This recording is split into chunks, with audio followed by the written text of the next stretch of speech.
যেন উপরে জানে বলেন। বল তুই কিছু বল।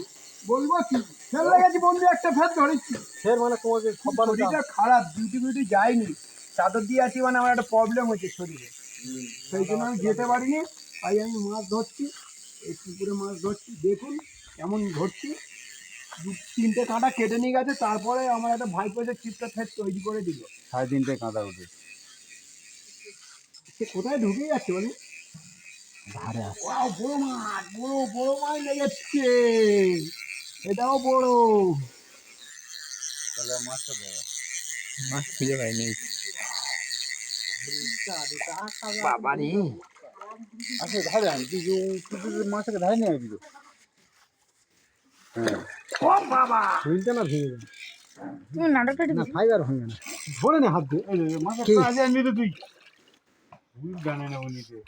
এমন হুইল এই মাথাটা ভাঙার জন্য লেগেছে। এই কোথা দুটো কাঁটা সব বড় মাছ না, তুই হাত দিয়ে ধরে নিবি তো। ব্যাস, আর ধরতে হবে না। এইটাই আর ছোট মা কি বলবে তার চিন্তা নেই। ও বৌদি দুটো হবে যদি বন্ধুরা, এই একটা ফের ধরলাম, এই নিয়ে দুটো ধরলাম, কিন্তু 3টে কাঁটা কেটে নিয়ে গেছে। আমার খুব শরীরটা খারাপ ছিল, আজ অফিস যাইনি, তো এই চাদর গায়ে দিয়ে রেখেছি। শরীরে একটা প্রবলেম হচ্ছে, বলি মাছ ধরি পুকুরে, তাই এই মাছ ধরতে এসেছি। এসে দুটো ধরলাম, এইরকম দুটো মাছ ধরলাম, আর একটা বালতিতে আছে সেটাও দেখাচ্ছি। না, মোট 3টে ধরেছি।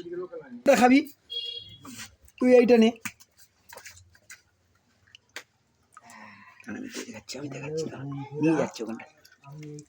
এই দাঁড়া দাঁড়া, এখানটা ওই দেখ, কেটে পাঠিয়ে দেবো, কেটে পাঠিয়ে দেবো। কেটে পাঠিয়ে দিচ্ছি না এই মাছ। আরেকটা আছে না হয়ে আছে, এই একটা